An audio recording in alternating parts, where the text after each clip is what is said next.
Welcome to Bartolomeo Meo, Mugiwara fans.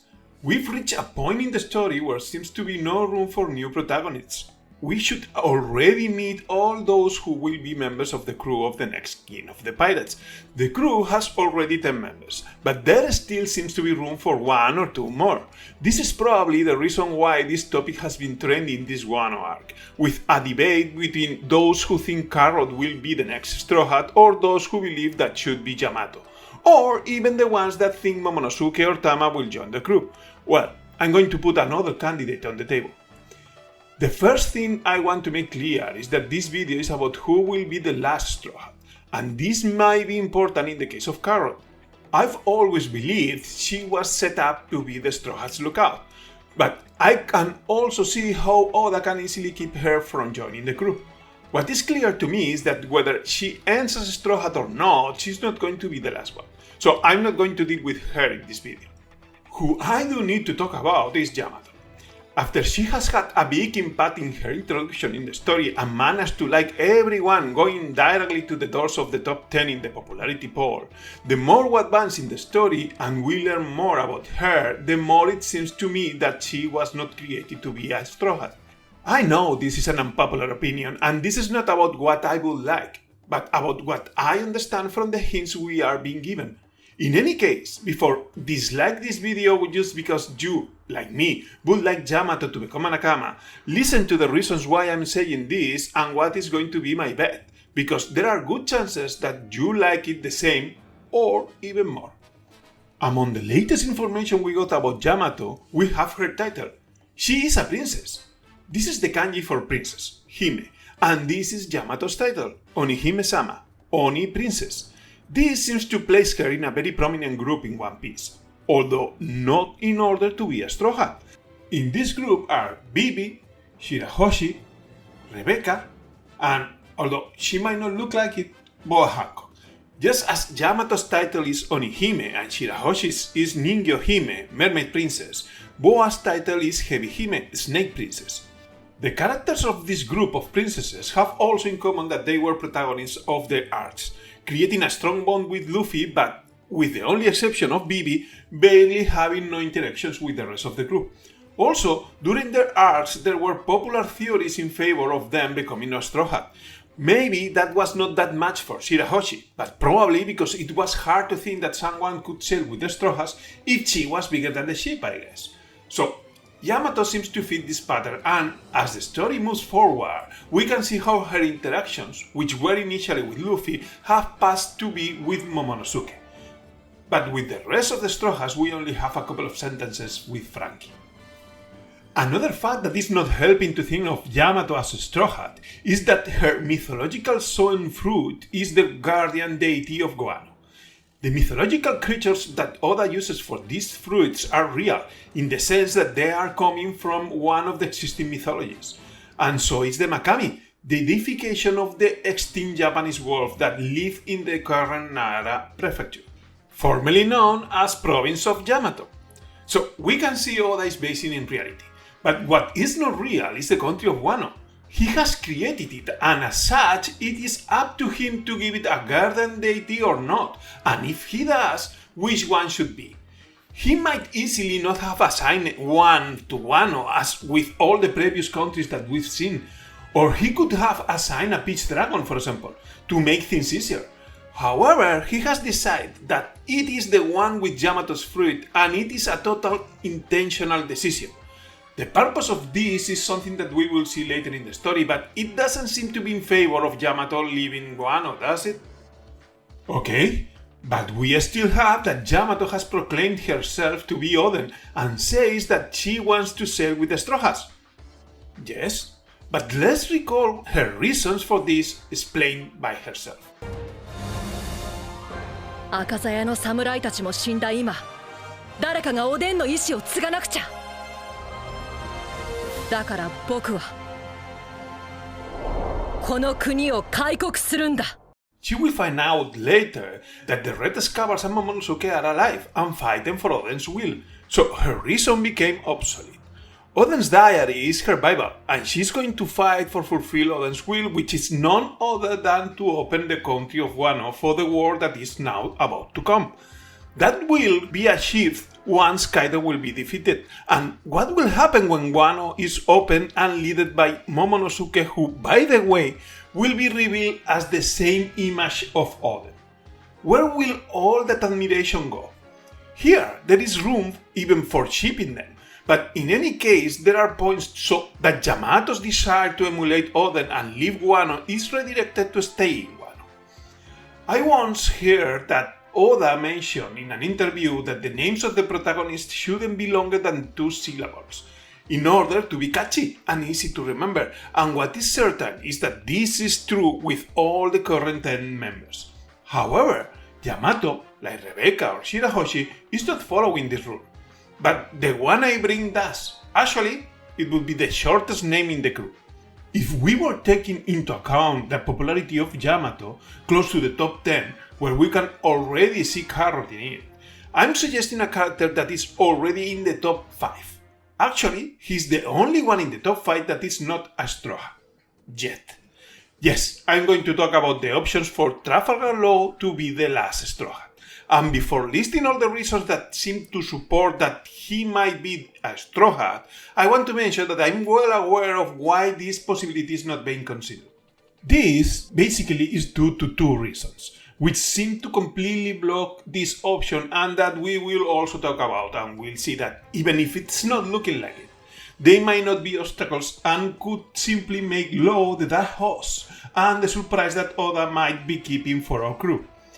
Curiously, he has been practically the entire part in the new world acting like one more Straw Hat, and he was already met by the other Straw Hats and even saved Luffy's life before the time skip. He has the journey and the love of the fans since he is among our most favorite characters.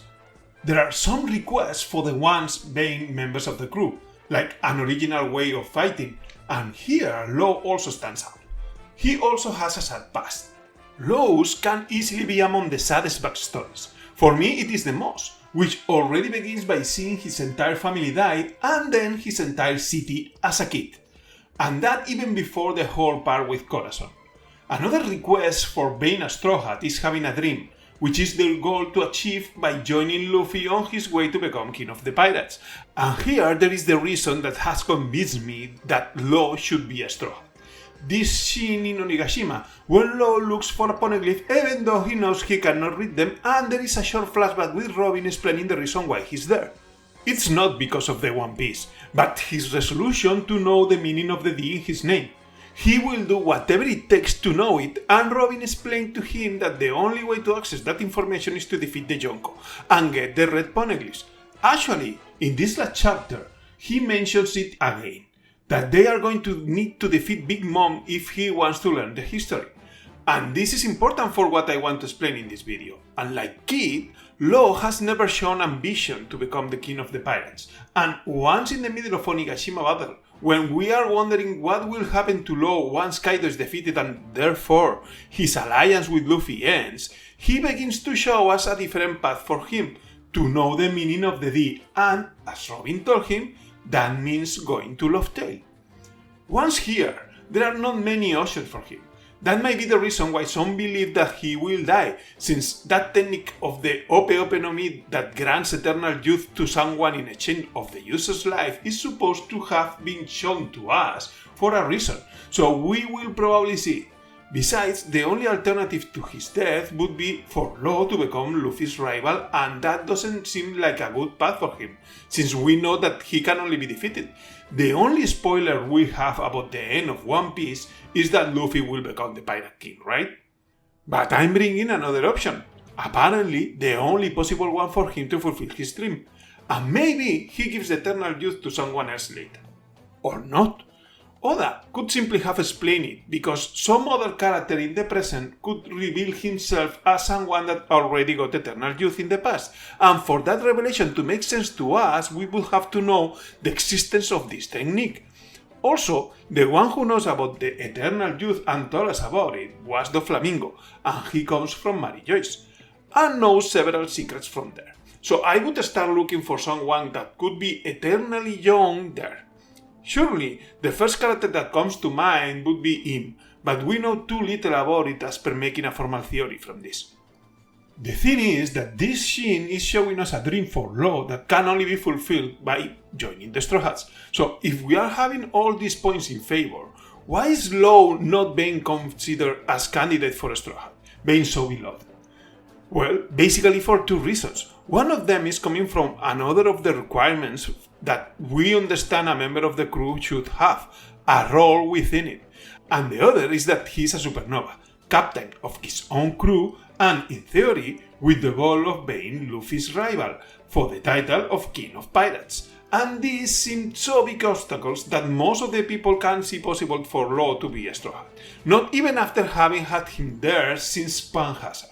But I'm going to show that there are options for Oda to get rid of these obstacles if he really plans to surprise us with him as last Straw Hat. Let's start with the role in the crew, since for many this is already a total blocker, since he cannot replace Chopper as crew doctor. What other option is there? Well, he can take a different role, since characters can be more than just one thing, and in the same way that Jinbei is bringing a lot more than just handling the helm, or Usopp and Frankie design and manufacture weapons for other members, Law is not only a doctor.